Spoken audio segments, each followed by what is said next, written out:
Eu acredito que empreendedorismo e educação são as duas maiores forças transformadoras de qualquer sociedade. E eu tenho trabalhado com isso nos últimos 10 anos, desenvolvendo tecnologia justamente para essas duas coisas. E quem desenvolve tecnologia, quem trabalha com inovação, conhece esse gráfico, é muito conhecido, é do livro Crossing the Chasm, do Geoffrey Moore.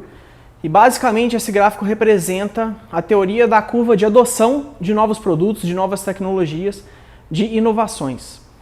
E esse gráfico, ele é separado em dois por um abismo, né? Então, à frente do abismo você tem um público que é considerado os early adopters, né? As pessoas que são entusiastas e visionários, que curtem aquelas inovações e querem testar antes de todo mundo. Depois do abismo você tem o público de massa, o público que é o maior potencial que aquela tecnologia, aquele produto pode alcançar caso ele cruze o abismo. E o grande problema é que a maioria dos produtos novos, das inovações, morrem no abismo, porque é muito difícil fazer essa transição. Para que essa transição aconteça, aquela tecnologia, aquele produto precisa ganhar maturidade, familiaridade com a persona para a qual ele foi projetado. E por que eu estou falando isso? Porque eu acredito que, finalmente, a gente está num momento onde uma tecnologia que é bastante importante para o futuro da educação, mais especificamente para o futuro da educação profissionalizante, já passou do abismo e já está num nível de familiaridade que muita gente pode se beneficiar. Eu quero trazer um exemplo só para ilustrar isso para vocês. Eu estou falando aqui da tecnologia para cursos online, para educação digital. Vamos ver esse exemplo aqui. Meu nome é Paulo Sérgio. Morei no Rio durante 30 anos, né? Vim embora para cá e aí começamos nessa mercearia. Me aposentei e fiquei naquela, né? Fazer o que fazer. Até que um dia, conversando com o Paulo, meu filho, e ele me apresentou alguns cursos. Mas eu de imediato não me identifiquei muito. E um certo dia depois, meu carro deu um problema no ar-condicionado. E por falta de um bom profissional, liguei para o Paulo e falei, filho, essa empresa também tem algum curso de ar-condicionado online? Cara, é muito bom. Eu gosto de entrar embaixo do carro, sujar um monte de graxa, então para mim está sendo excelente. Eu praticamente com 60 anos estou voltando ao mercado de trabalho através de um curso online e aconteceu, está acontecendo. Eu acho que o seu Paulo aí é uma bela representação disso, né, de uma tecnologia que cruzou o abismo e está beneficiando muita gente, né, de todos os tipos. E é muito importante que isso aconteça, porque avançar em educação profissionalizante é extremamente difícil, muito em função das limitações que o modelo atual de educação oferece.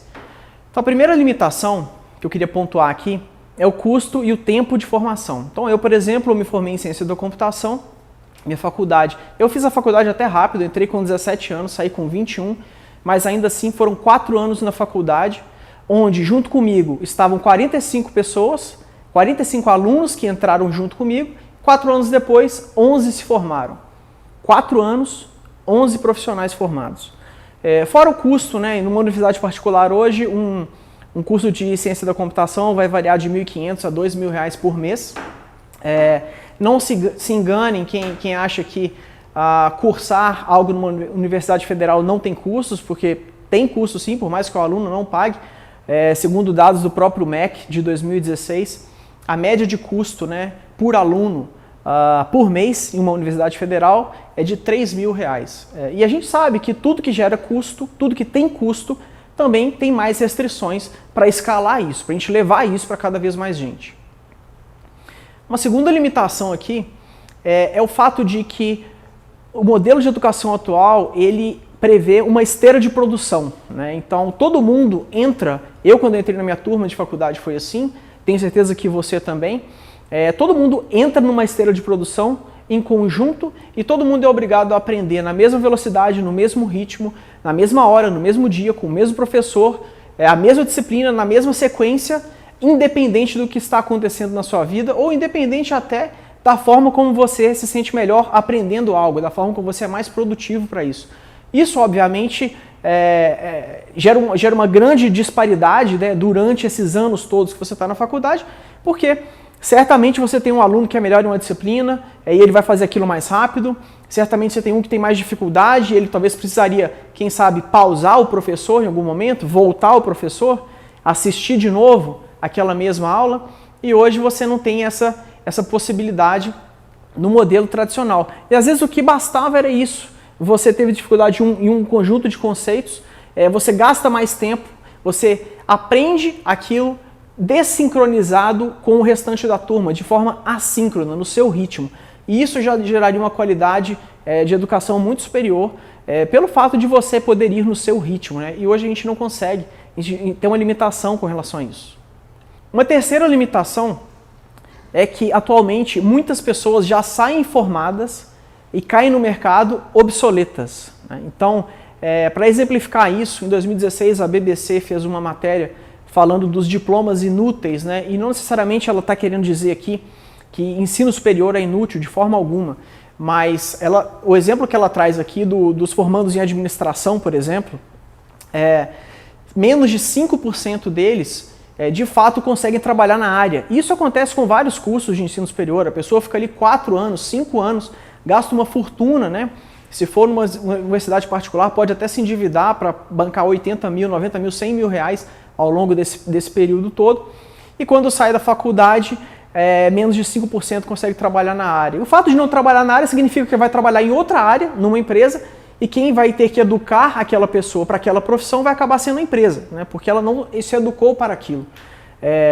Ainda os profissionais de administração, muitos deles acabam caindo para auxiliares administrativos que nem precisam do diploma necessariamente.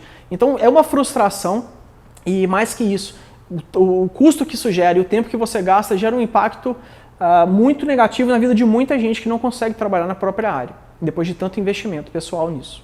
Uma quarta limitação é a limitação geográfica e física. Isso afeta não só o aluno, mas também os professores. Quem nunca viu aquelas histórias de alunos que têm que viajar 2, 3 horas numa região muito difícil de acessar para poder estudar, né? Então 2 horas pela manhã, mais 2 horas à noite, e talvez nem precise ser numa região remota, no interior do país, nem nada do tipo. Às vezes numa própria capital, onde você tem o trânsito intenso, muita gente tentando se deslocar nos horários principais, você vai gastar 2 horas no trânsito para ir e para voltar. E obviamente que isso já afeta o aluno, afeta o nível de cansaço dele, a capacidade de absorção. Então é uma limitação importante, sem contar que, dependendo de onde você está, o fato de você precisar estar presencialmente em um lugar para aprender já te limita totalmente as opções, porque esses lugares têm que estar acessíveis fisicamente a você. Então você tem um raio em volta de você que você consegue ter algumas opções de onde aprender. E se isso não te atender de alguma forma, é mais uma punição, mais uma penalidade para você que é um aluno. No caso dos professores, são restrições bem parecidas, porque, pensa bem, para um professor ensinar uma turma de 20 pessoas, ele precisa estar em determinado lugar, em determinada hora, né? Quando você parte da premissa de que o professor ele também é um ser humano, como qualquer um de nós, ele também tem seus desejos, ele também tem suas famílias, ele também quer ter uma vida boa, uma vida digna, ganhar bem para isso, as maiores oportunidades que vão dar esse tipo de estrutura para os professores normalmente estão nas capitais ou em cidades mais desenvolvidas. O que significa que os professores mais disputados, os melhores, eles vão estar concentrados em determinadas regiões que já são mais desenvolvidas que outras. O que só aumenta a desigualdade nessa qualidade de transmissão do conhecimento. Quanto menos desenvolvido, mais difícil é de ser desenvolvido porque não tem bons educadores lá. E os alunos vão sofrer com isso também. Então o modelo de limitação geográfica ele é extremamente punitivo, tanto para o professor quanto para o aluno. Sem contar que muitas vezes o próprio espaço físico tem limitação, o que impede que mais alunos possam ter acesso à educação, ou talvez tenha turmas superlotadas, né, que vão gerar um outro tipo de penalidade para quem está ali tentando absorver o conhecimento. Muitas vezes vai ter gente de fora porque não tem vaga naquela escola que é próxima da casa daquelas pessoas. Então, de fato, é uma limitação muito grave e que tira a oportunidade das pessoas aprenderem e sim gerarem mais qualidade de vida e dignidade e oportunidade de trabalho na economia real. Limitar uma pessoa de ser educada é exatamente isso, é limitar as oportunidades que elas vão ter na vida. E a gente não deveria estar dependendo de estruturas geográficas para fazer isso acontecer para a maioria das pessoas. A última limitação que eu queria trazer aqui hoje é que a velocidade que as pessoas estão se tornando obsoletas está aumentando cada vez mais. Então eu passo 4 ou 5 anos estudando alguma coisa, quando eu caio no mercado de trabalho, o que eu aprendi não necessariamente é o que o mercado está demandando, né? Mas mais importante que isso, não é de hoje que a tecnologia vem atuando na força de trabalho e substituindo nós, seres humanos.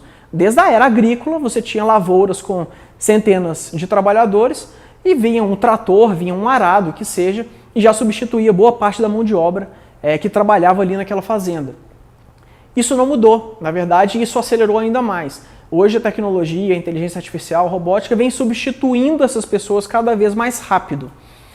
Hoje a gente já tem inteligência artificial fazendo diagnósticos médicos, já tem inteligência artificial trabalhando como advogado.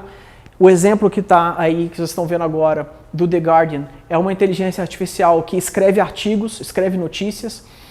Isso tende a acelerar cada vez mais. Qual é o grande problema? A tecnologia ela simplesmente não destrói empregos. Ela torna algumas posições obsoletas, mas ela cria muitos outros empregos interessantes e que pagam até mais. O problema é que as pessoas que estão perdendo esses empregos aqui, elas não têm o conhecimento e a capacidade técnica para assumir as novas posições que estão surgindo. Então você tem um gap de conhecimento. O que significa que se a gente não conseguir acelerar a forma como a gente educa as pessoas, encurtar esses ciclos de educação para que as pessoas possam absorver conhecimento útil, para elas voltarem para a economia real, voltarem para produzir, para conseguirem gerar renda para si próprias, em pouco tempo a gente vai ter uma geração de obsoletos, né? Para provar isso, basta olhar o que acontece hoje no setor de tecnologia. São mais de 70 mil novas vagas por ano no Brasil. Então, até 2024, a estimativa é que vão ter 420 mil novas vagas em tecnologia. Enquanto isso, a gente está num país com 13 milhões de desempregados. Ou seja, uma massa enorme de pessoas que quer emprego, mas não consegue ocupar as vagas que estão abertas porque não tem o conhecimento necessário. Se a gente não conseguir entregar esse conhecimento mais rápido, essa geração de obsoletos vai aumentar cada vez mais e cada vez mais teremos um problema social mais grave. E isso nos leva a uma nova fase de educação profissionalizante, que ela é muito mais online, descentralizada, em comunidade e de baixo para cima. Eu vou passar por cada um desses pilares, mas o importante destacar aqui é que eu não quero dizer que a fase anterior, o modelo atual, ele tem que deixar de existir, não é isso.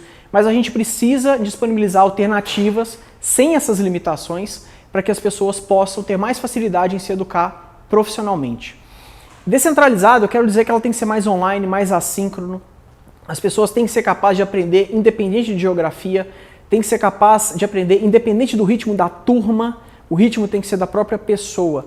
E preferencialmente em ciclos menores. Eu tenho que ser capaz de entregar uma educação para a pessoa que em menos tempo ela sinta-se útil e preparada para atuar no mercado de alguma forma, gerar renda, produzir, contribuir com a economia. Isso é extremamente importante. Em comunidade, eu quero dizer que a gente vai ter cada vez mais alunos ajudando alunos a se educarem. Lá como nos fóruns no início da internet, onde todo mundo era um usuário daquele fórum e contribuía publicando e respondendo e tirando dúvidas, etc. A mesma coisa acontece agora, que a gente tem tecnologia para isso.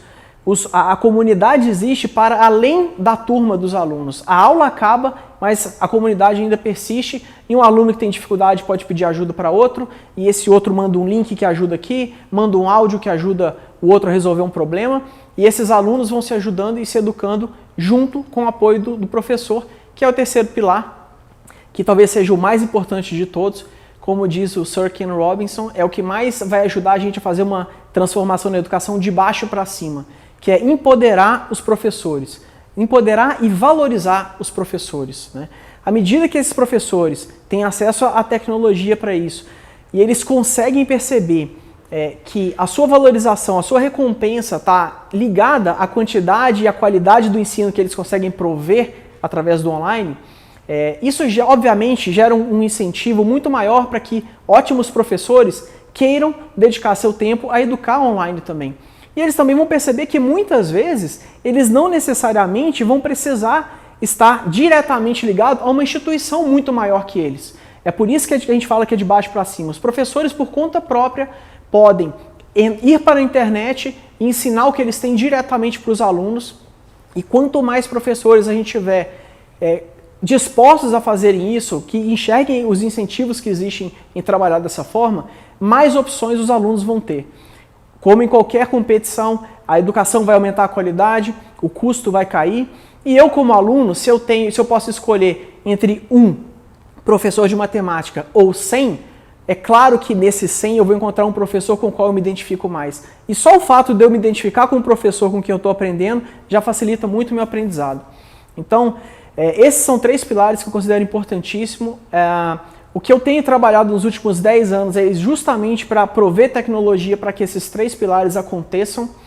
Eu não acho que isso vai substituir o modelo educacional atual, mas definitivamente a gente precisa de alternativas por todas as limitações que eu trouxe aqui. E eu acredito que a educação é um problema tão grande que não é trabalho de só uma pessoa, ou só uma instituição, ou só uma entidade resolver. Não é só o governo, não são só as grandes instituições de ensino. Cada um de nós precisa entrar nesse ecossistema e contribuir de alguma forma. Chesterton uma vez escreveu que um homem não enlouquece por construir uma estátua de 1 quilômetro de altura, mas pode enlouquecer pensando milímetro a milímetro. Eu acho que é exatamente o cenário que a gente tem em educação. Se cada um conseguir contribuir com o seu milímetro, a gente vai conseguir capturar essa oportunidade que a gente tem agora de descentralizar a educação e de levar essa oportunidade para um número de pessoas que a gente nunca teve a chance de fazer isso antes na história da humanidade. Muito obrigado.